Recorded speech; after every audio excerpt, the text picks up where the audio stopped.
Bom, pessoal, vamos resolver aqui a questão 9 da lista 2, né? E ela fala assim, ó, para refrigerar um armazém no verão sem utilizar um sistema de ar-condicionado convencional, o proprietário decidiu contratar um engenheiro para projetar um sistema alternativo, que faça uso de água de um lago nas proximidades. O engenheiro decidiu passar o fluxo de ar através de um tubo fino liso de cobre de 10 centímetros de diâmetro submerso no lago. A água do lago está normalmente a uma temperatura constante de 15 graus Celsius, e o coeficiente de transferência de calor por convecção é 1000 watts por metro quadrado Kelvin. Considerando que o ar, nas condições normais, 1 atm, entra no tubo com uma temperatura média de 30 graus Celsius e uma velocidade média de 2,5 metros por segundo, determine o comprimento do tubo de cobre necessário de modo que a temperatura média de saída do ar seja 20 graus Celsius. Então, olha só, eu tenho aqui um lago, tá? Então, aqui a água desse lago. E aí, eu vou passar aqui um tubo de cobre. Tá? Ficou meio feio, né? Mas vai entrar aqui ar a uma temperatura média de 30 graus Celsius e ele vai sair daqui a 20 graus Celsius. Nesse lago, eu tenho temperatura de 15 graus Celsius, certo? E esse ar que está entrando vai estar com uma velocidade de, vamos ver aqui, 2,5 metros por segundo. Então, olha só, ao invés de eu gastar energia com compressor, num aparelho de ar-condicionado convencional, eu vou aproveitar que eu tenho bem perto da casa desse comerciante, do comércio desse comerciante, um lago, em que a temperatura no verão desse lago fica 15 graus Celsius, de modo constante, enfim, um lago geralmente é grande, tem uma grande quantidade de massa de água, então a temperatura não muda muito, certo? E aí o que o engenheiro resolveu fazer? Resolveu só insuflar ar através desse tubo de cobre de diâmetro igual a 10 centímetros. Então, 10 centímetros vai dar aqui 0,1 metros, certo? Então, eu vou insuflar ar por aqui. Então, em vez de eu gastar com um compressor, que gasta muito mais, eu vou gastar só com um ventilador, que vai jogar esse ar a 2,5 metros por segundo dentro dessa tubulação. E eu quero determinar qual é o comprimento L da tubulação, para eu ter essa variação de 30 graus Celsius para 20 graus Celsius, certo? Então, a primeira coisa é o seguinte, propriedades. Então, a minha temperatura média é o quê? Do ar. 20 graus Celsius mais 30 graus Celsius sobre 2. Vai dar 25 graus Celsius. Daí eu vou na tabela do ar, que é a tabela A15. Então, tabela A15. E aí lá eu pego aqui o CP. A 25 graus Celsius é 1007 joules por quilograma Kelvin.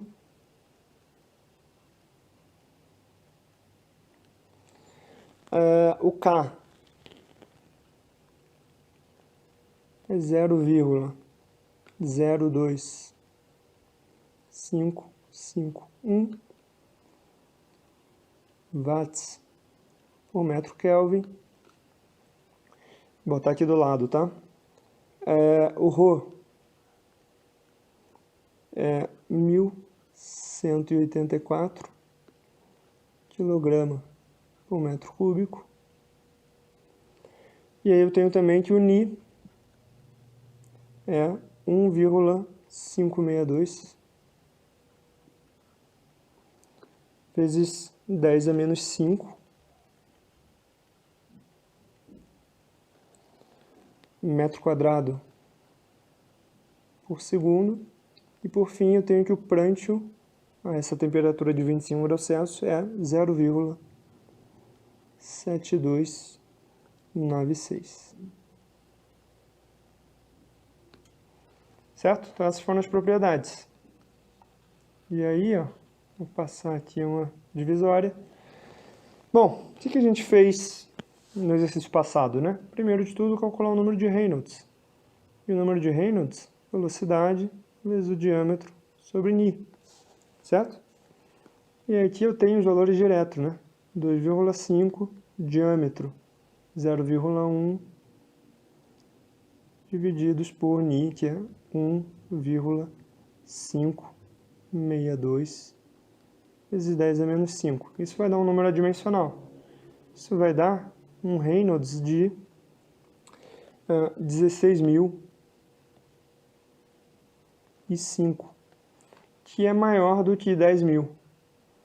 Então aqui de fato eu tenho regime turbulento.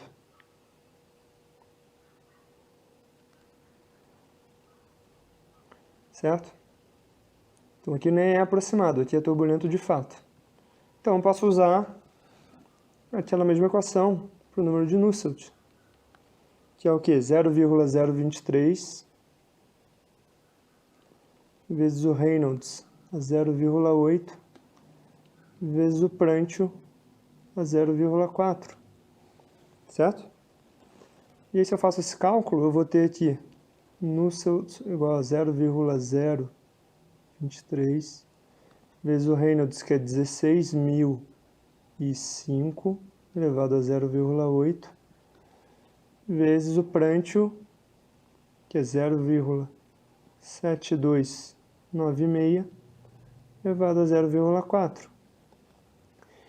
Se eu calculo isso, eu tenho que o número de Nusselt é 48,31, certo? Beleza. E agora? Eu tenho o número de Nusselt, sei que o regime é turbulento, como é que eu posso calcular? Então, olha só, na nossa aula de escoamento forçado interno.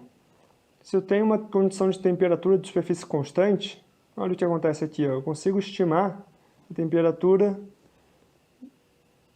exit, né, e de exit, de saída, em função da temperatura de superfície do tubo, em função da temperatura de entrada, Tin, vezes essa exponencial aqui do H, que a gente calculou, área de superfície desse tubo, m.Cp, certo?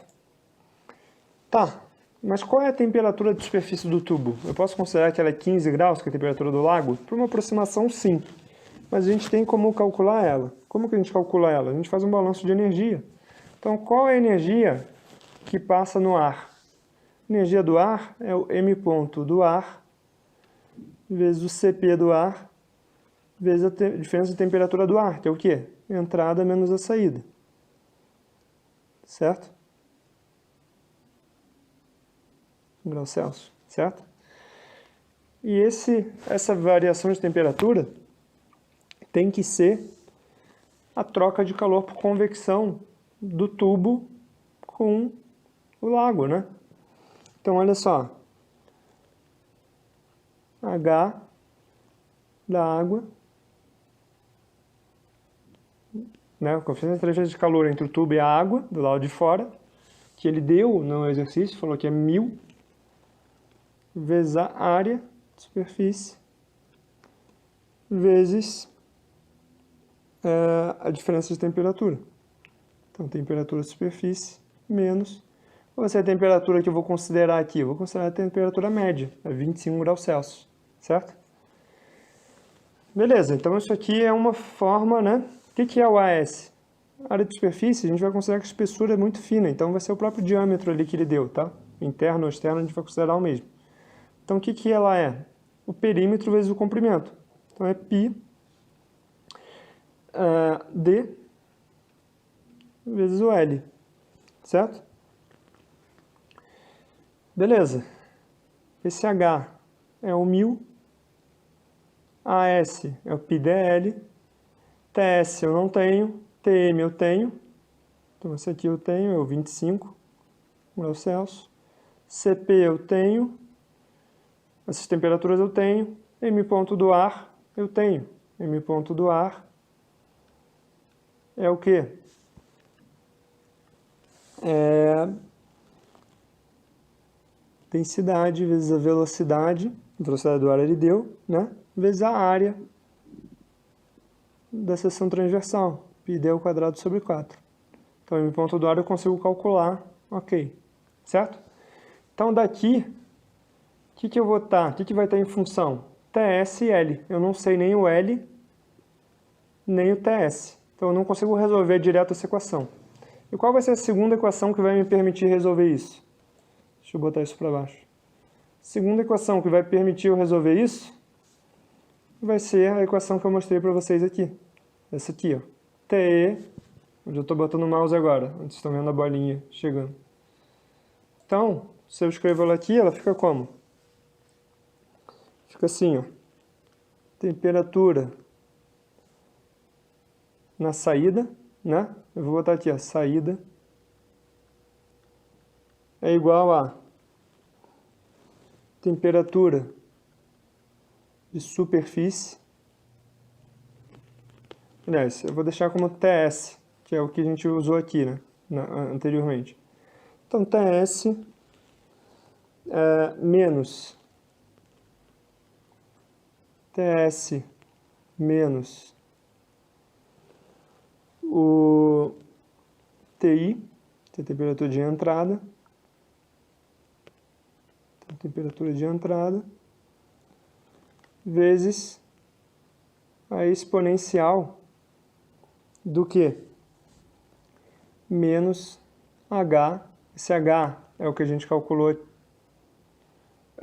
Tá, a gente não calculou, mas a gente pode calcular esse H daqui do número de Nusselt, certo?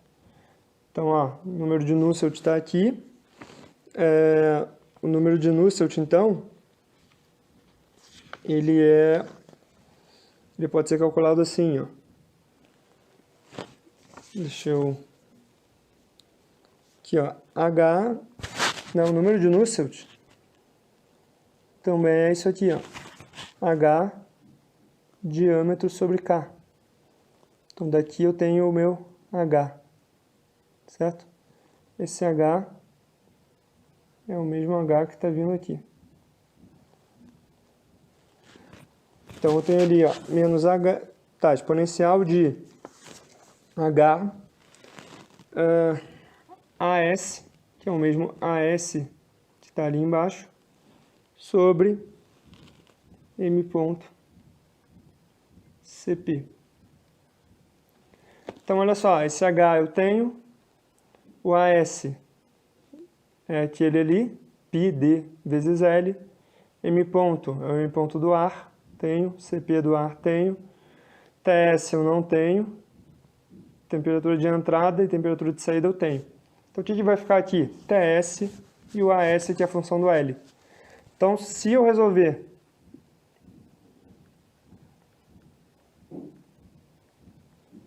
as duas equações, simultaneamente,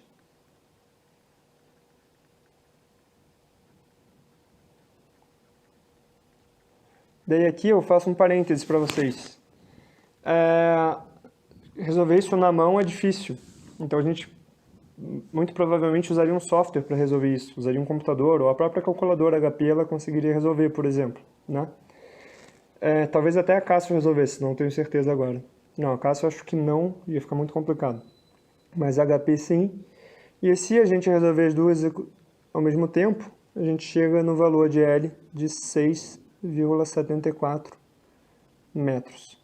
Só, na prova eu não vou pedir isso, né? Porque a gente precisaria de um software para resolver essas duas equações ao mesmo tempo. Mas eu quis mostrar isso nesse exercício para vocês terem uma ideia, né, de onde vem. Então, por exemplo, se na prova eu tivesse dado a temperatura de superfície, daí era fácil calcular o L, certo? Poderia ser calculado dos dois jeitos, ou por uma equação ou pela outra, tá? Então é isso aí.